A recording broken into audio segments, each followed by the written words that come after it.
Hello, welcome to एक्सरी motivation. आप सबका बहुत बहुत स्वागत है इस प्लेटफॉर्म पर। आज की कहानी आपके लिए। ये कहानी है गुरुकुल की, जहाँ गुरुजी सारे शिष्यों को संबोधित कर रहे थे और कह रहे थे, हम 2 साल के लिए तीर्थ यात्रा पर जा रहे हैं और आप में से मैंने 2 विद्यार्थियों का चयन किया है, जिनको एक परीक्षा सौंप करके मैं जा रहा हूँ। एक काम सौंपा है जो कि उन दोनों को करना है और आने के बाद मैं बताऊंगा कि किसका काम सर्वश्रेष्ठ था और कौन विद्यार्थी मेरा सर्वश्रेष्ठ चेला बन सकता है। गुरुजी की बात सुनकर सारे बच्चे बड़े खुशी हो जाते हैं। गुरुजी चयनित 2 विद्यार्थियों को अपने पास बुलाते हैं और एक विद्यार्थी के हाथ में गेहूं का कुछ दाना रखते हैं और कहते हैं, बेटा ध्यान रखना, ये बढ़ते चले जाए और जब मैं 2 साल बाद आऊं तो मेरे चेहरे पर खुशी चाहिए, मैं मुस्कुराता हुए इसे देखूं। ऐसा कुछ काम करना। उसने कहा, ठीक है गुरुजी। दूसरे वाले को भी बुलाया, उसके भी ऐसे ही हाथ में गेहूं के कुछ दाने रख दिए और कहा, बेटा ध्यान रखना, ये बढ़ते ही चले जाएं, मेरे चेहरे पर मुस्कान बनी रहे, इस बात का ध्यान रखना। उसने बोला, ठीक है गुरुजी। प्रणाम किया दोनों ने गुरुजी को और गुरुजी 2 साल के लिए तीर्थ यात्रा पर चले गए। पहला वाला था, उसने सोचा कि क्या किया जाए, ऐसा क्या किया जाए कि गुरुजी बहुत ही ज्यादा खुश हो जाए, उसके चेहरे पर मुस्कान आ जाए और मैं उनका प्रिय शिष्य बन जाऊं। उसने एक छोटी सी डिबिया ली, उसके पास में जो डिब्बी थी, उस डिब्बी में उसने वो जो गेहूं के दाने थे वो रख दिए और उस डिब्बी की पूजा करने लगा। वो सोच रहा था, आखिर गुरुजी ने मुझे इतनी अच्छी अमानत दी है तो मैं इसकी पूजा वूजा करके गुरुजी को प्रसन्न क्यों ना कर दूं। मैं इसकी रोज पूजा करूंगा तो भगवान जी, जिससे मेरे गुरुजी हैं, वो मुझसे प्रसन्न हो जाएंगे। उसने तो भैया चालू कर दिया। जैसे जैसे वो गुरुजी की पूजा करता था, उन्हें रोज भोग लगाया करता था, उसी तरह से उसने उस डिब्बी में रखी हुई गेहूं के दाने की भी पूजा करनी शुरू कर दी, भोग लगाना शुरू कर दिया। नित्य क्रिया जैसे वो गुरुजी के साथ करता था, वैसे ही उस गेहूं में रखी हुई डिब्बिया के साथ भी करने लगा। ऐसा 2 साल तक चलता रहा। उसने यही काम किया, उस डिब्बी की पूजा की, गुरुजी की अमानत मानकर, स्वयं गुरुजी मानकर पूजा करता रहा। वहीं दूसरा वाला पिताजी से कहता है, पिताजी खेत में थोड़ा सा जो मुझे हिस्सा चाहिए, थोड़ी सी जगह चाहिए, मेरे गुरुजी ने काम सौंपा है। पिताजी ने कहा, तुम्हें जमीन किस लिए चाहिए?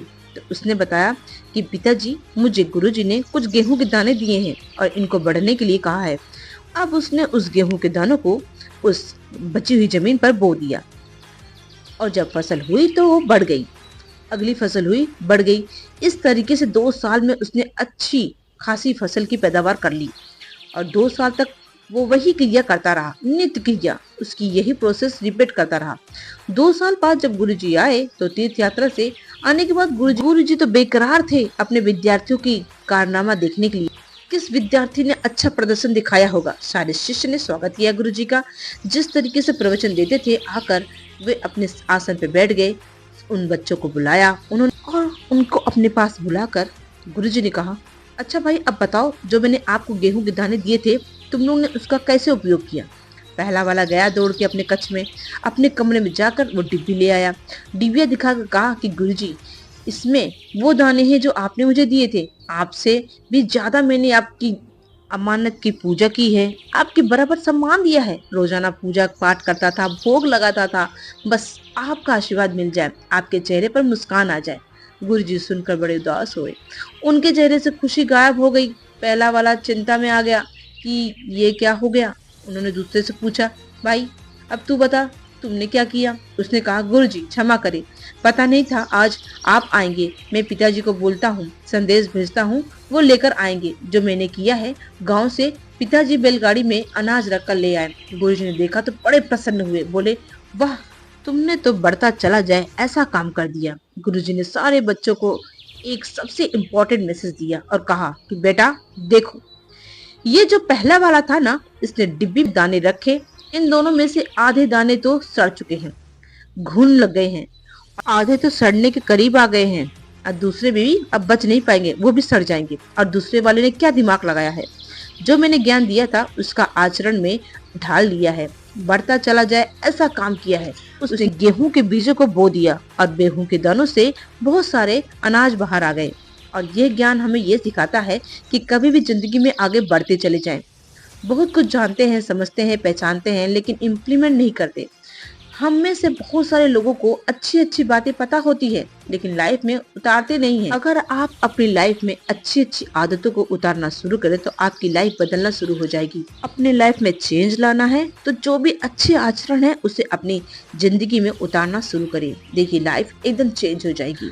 ज्ञान को सिर्फ अगर आपने किताबों में और अपने दिमागों में रखा है, अपने लाइफ में नहीं उतारा है, तो वो ज्ञान धरा का धरा रह जाएगा और आपकी लाइफ में कुछ भी बदलाव नहीं आएगा।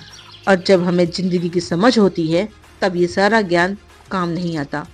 इसलिए आज से ही अपनी जिंदगी में बदलाव लाना स्टार्ट करें। जो भी आचरण आप सीखे हैं, अच्छी आचरण, उसे अपनी जिंदगी में इम्प्लीमेंट करें।